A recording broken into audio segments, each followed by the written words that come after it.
Kin Live, magazine proche du Kinois. Kin Live, la vie à Kin.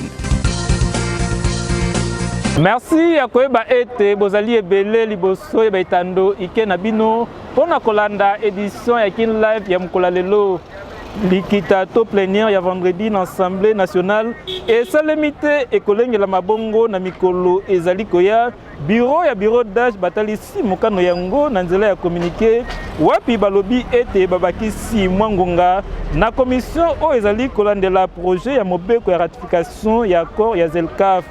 Ezali vendredi ya lelo nde opérateur économique au Abel Orango asili kokundama kasima bobimi nzoto na ye na morgue asili kozwa balokumu ya suka kati na bakonzi oyo bazomaki wana vice gouverneur yengumba mokonzi Kinshasa Neron Mbungu azomaki pe na esika ya matanga na mikolo mibale etikali po ba léopard yekolo Congo bandongwana na ba diable rouge ya Congo Brazzaville pour na cadre ya championnat d'Afrique des Nations Chan Cameroun nini balingi ya masano ya ndembo bazali kozela na bajogo ya Côte Laurent Ibenge batalisi yango na micro ya magazine proche de Kinois sima ko contrôler ekolo Congo pe Afrika nde tokusanaka liboso na bino lokola bomesano pona kotalisa na polele manso tosili kokuta na yango po ignorance etika kozala te yango tolobaka Kin Live magazine proche de Kinois.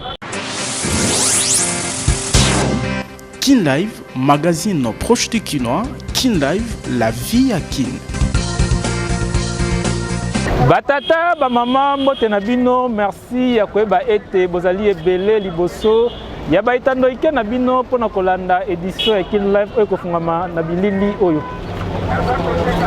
Likitato plénière ya vendredi na Assemblée nationale et c'est limité et collègue la mabongo na mikolo ezali koya bureau d'âge batalisi mukano yango na nzela ya communiqué wa pepai batalisi ete babakisi mwangonga na commission oyo ezali kolandela mobeko ya ratification ya accord ya Zelkaf.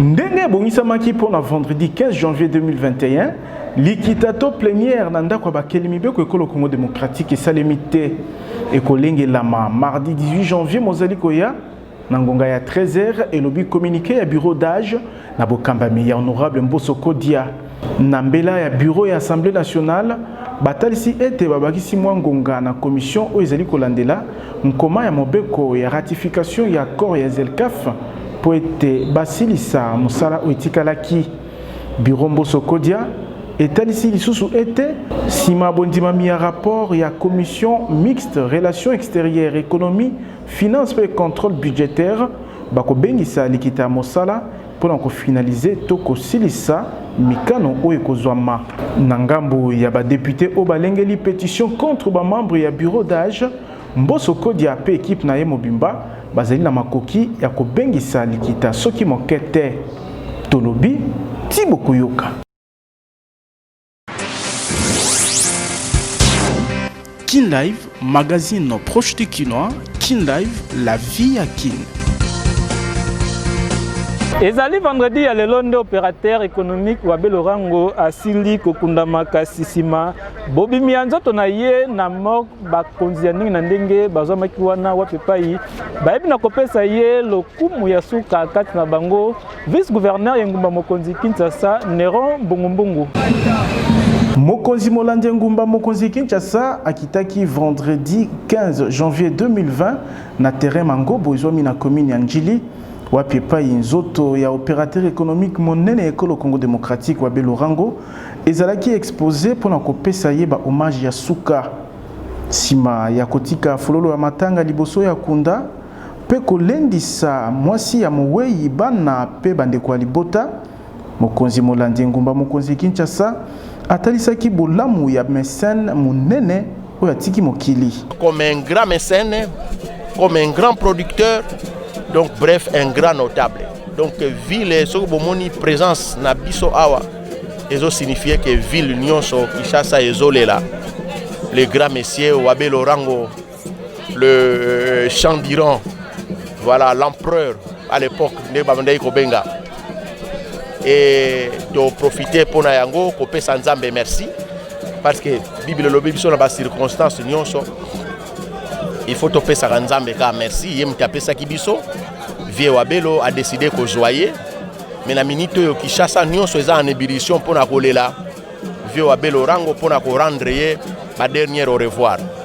Nde gouverneur en mission atinda ngai na ko représenter ville pe ko déposer fleur pe ko profiter na kombo ya ba kinoise kinois nyonso na kombo ya gouverneur Ngobila Mbaka Gentini pe na kombo na ngai moko le mfuma banga moyo le vice-gouverneur ko présenter ba condoléances na famille na ye nyonso ya kati pe na famille na ye ya pembeni. Moko ya bana ya Wabé Lorango atondaki bakonzi ngumba mokonzi Kinshasa na lisungi na bango pe asengi bako bakosunga libota oyo mowe ya tiki. Sepeli vraiment ndenge autorité prendre biso batiki biso te ke lona sengi na bango kaka ezala ka te so bakonzi papa nde bakei babosani biso basunga biso dans le besoin so doit na posa na bango ba aider biso parce que PDG atiki bana donc bana so bango yeyo obozomona ko banda liboso tina oya suka yango atiki Bosimba ete Wabé Lorango azongisaki molimo ruta le 26 décembre 2020 moleki na âge ya 61 ans okundami na ye esalemi na cimetière nécropole entre ciel et terre. Mokonzi molandi ngumba mokonzi Kinshasa Nero Mbungu atondisamaki na mawa ya komona ndeko na ye kozongisa molimo sima ya kotombola nzoto mpona bokundami. Nero Mbungu azongaki mbala moko na ndako na ya mosala tolobi Tibo Koyoka.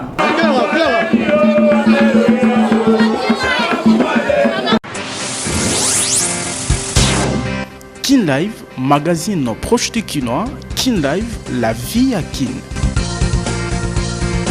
Nouvelle génération de démocrates NGD na mukuse baib na kotali salisusu confiance na bango na mokonzi ya mboka Félix Antoine Tshilombo Tshisekedi batalisi yango na nzela ya déclaration na bango ya vendredi 15 janvier wa pepai baibi lisusu na kopesa maboko na tata mokonzi ya mboka pona union sacrée de la nation pe lisusu baibi na kotalisa ete bazali ko soutenir informateur oyo tata mokonzi ya mboka ayebaki na konome biso baye tosangana zinga ya tata mokonzi parti politique babengi nouvelle génération des démocrates oyo ekambami na mwa mboka papa professeur Luc Gesmin Lopele Bakutwa oyo azali moko ya bakambi ya nouvelle génération des démocrates et puis azali lisusu na kati ya convention des républicains oyo ekambami na oyo tobengi patriarche Yesu Kitenge yango wana po na makambo etali mboka bazali ko simba bazali ko pesa président de la République Félix Antoine Tshisekedi oyo azali mokonzi ya mboka pe garant ya ba institution nyonso ya RDC tozali ko simba mai oyo azali ko sala pe tosangani na ye elongo po ya likanisi malamu oyo apesi ya union sacrée de la nation congolaise yango wana topesi elongo na pona likanisi wana ya malamu oyo ezali ko sangisa bana mboka na kati ya intérêt général oyo babengi na lingala po ya mboka po basusu balobaka tokowa po ya mboka ezali likanisi bongo ya président na biso son excellence Félix Antoine Tshisekedi Tshilombo tosimbi ye pe tosimbi makambo maso oyo azali koloba surtout po ya kopona lisusu professeur Bahati Lukwebo po ya kokamba makambo oyo ezali kosalama na kati ya palais du peuple po ya koluka majorité parlementaire po ya ngonde ezali oyo likambo tozali nango ya motuya po ya kobimisa gouvernement ya kitoko oyo ezali kotala intérêt général ya bana mboka ya Congo Kinshasa pe po ya kotombola nkita ya RDC pe po na mbongwana ya RDC na nzela ya malamu. Kin Live, magazine proche du Kinois. Kin Live, la vie à Kin. Secrétaire général des Nations Unies, Antonio Guterres, a été kotalisa na poasa mokitani tope remplaçante ya Leila Zerugi o a été kokoma na suka ya manda na ye na motu ya MONUSCO ezali bongo Keita Bintu oyo azali na nationalité guinéenne. Bintu Keita asili kochama lokola mozalisami pe mokambi ya sika ya mission ya opération ya Nations Unies pour na ekolo Congo. Ezali Antonio Guterres, secrétaire général ya Nations Unies nde asili kotalisa yango na poasa jeudi 14 janvier. Bintu Keita oyo azali bongo na nationalité guinéenne ayebi na ko remplacer algérienne Leila Zerugi oyo manda na ye esengeli kosila na sanza ya mibale sima bambula misatu na motu ya MONUSCO. Na boye Bintu Keita komi bongo mwasi ya mibale pe ya yambo ya Afrika ya moto moindo ya kokamba MONUSCO uta bokelami na yango na 2010. Esengeli koyeba ete mokambi ya sika ya MONUSCO azali na koleka bamvula tuku misatu ya expérience na Nations Unies asala na badomaine ndakisa ya bokengi, kimia, développement humanitaire pe ya droit de l'homme. Boyebi na yende esala ete asala bisika oyo boyokani ezali te pe bisika oyo sima boyokani esila kozwama. Na mvula mibale oyo ya suka azalaki bongo sous-secrétaire ya Nations Unies pour na Afrika. Ebonga oyo azalaki kokabula na batu mibale na département ya secrétariat ya Nations Unies. Tolobi ti bokoyoka.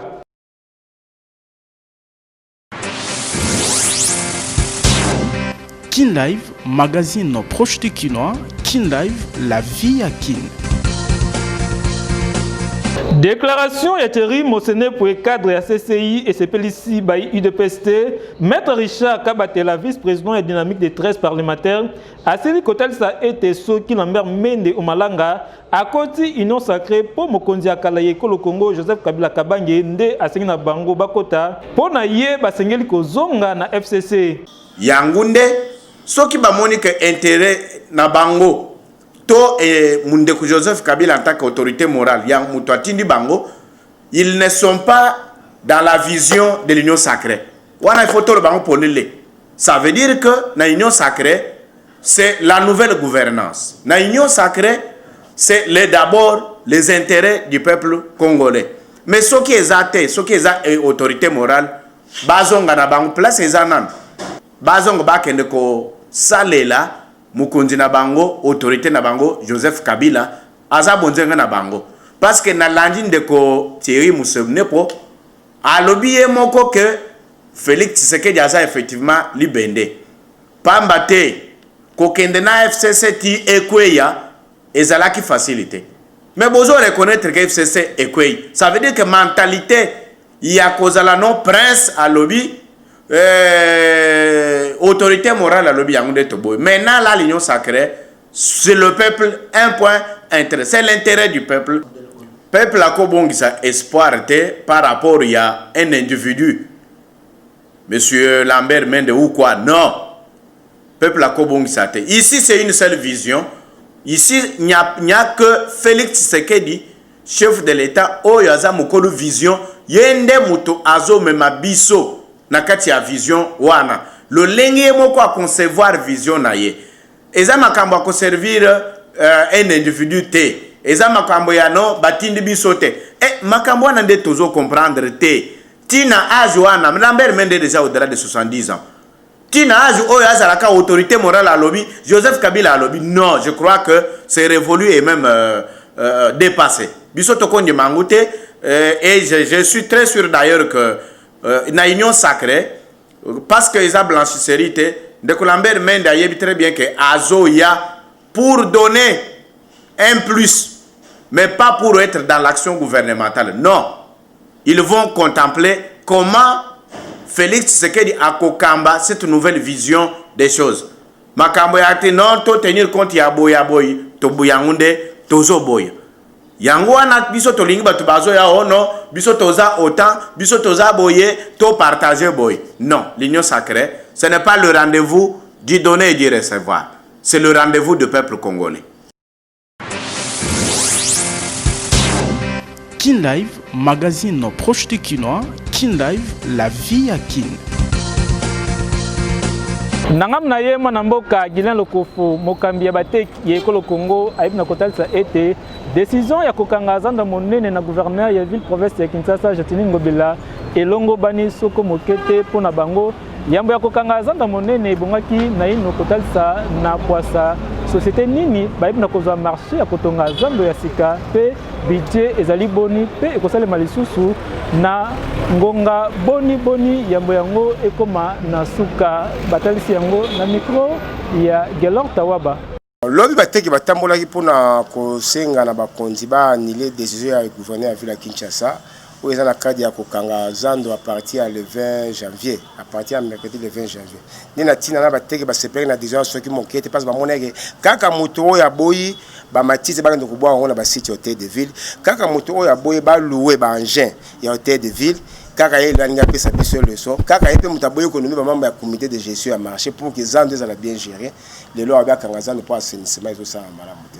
Nde na ntina bateki baboyaki batambolaki bayaki epai ya vice-premier ministre nda ayambaki bango biso bayambaki biso nyonso tosolaki na bakonzi vraiment espoir ezali que zanda monene ekangama te pe bateki basusu mikando après rencontre ya vice-premier ministre na cadre ya maintenir pression mokolo ya mercredi le 19 bakozala lipa ya mokonzi ya mboka bakotambola bakoteka te bakolakisaka na mokonzi ya mboka po azwa mikando ya kosanctionner mwana mboka Jantini Ngobela pe ya koanile décision na ye. Transparence ya misala eza te yebani te nani azosala kosala mosala yango financement na financé derrière ba travaux que ça combien de temps maquette exacte et loko ba ça surtout que yende muta tumbaka biloko ya bato pendant période de confiance c'est-à-dire ba teki baza na confiance na yete le fait que zando bantata mokonzi ekola zongi saka zando aboya même économie ba membre ya comité de gestion pour que marché ça bien géré c'est pourquoi moni ba teki ba telemi ba moni baza na confiance à gouverneur bango te autant mais que ce ba ko ça misala na zando il faut ça dans la transparence ce que l'état alingi abongisa.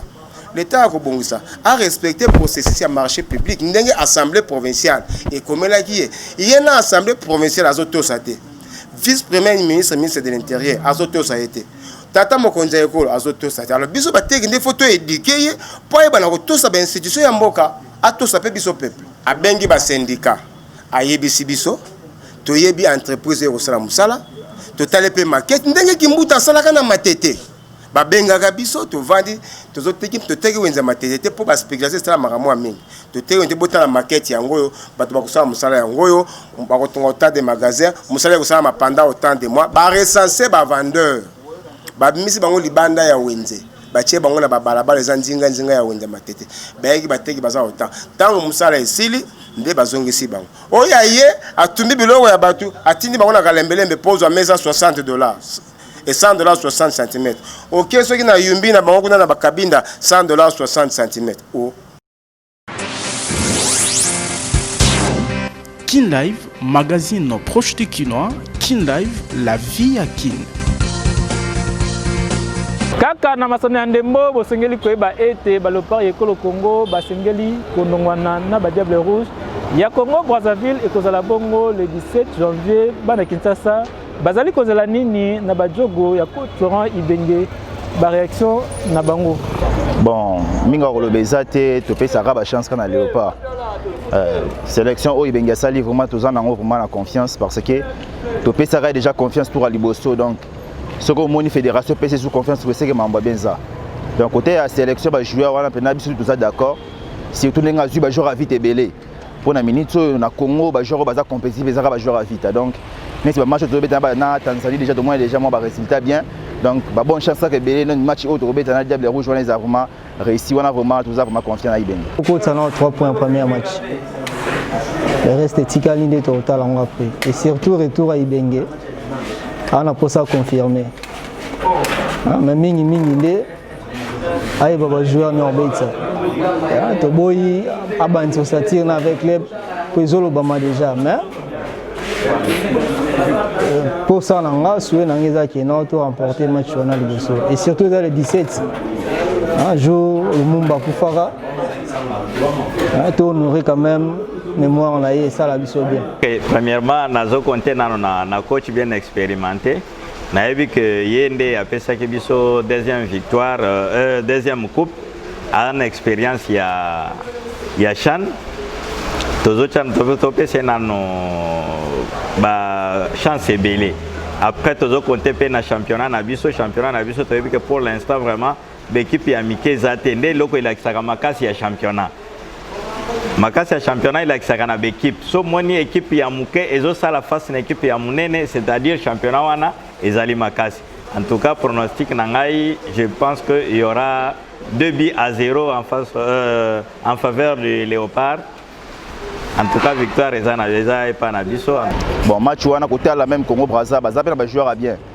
Mais on a pas vraiment pronostic qu'ils à 3-0. Donc 3-0, donc Kala la recherche 3 billets moko. En tant que sportif, le match on te rapporte on a 2 buts à 1. Parce que Brazza fait, oui, que non, tous les rival. Bon, on peut dans pour ça va venger, mais on a souhaité bonne chance à l'équipe. Kin Live, magazine proche de Kinois. Kin Live, la vie à Kin. Tambola na mokilo mona makambo magazine Kin Live mesante sabino ko sala ba découverte. Kin Live, magazine proche de Kinois. Kin Live, la vie à Kin.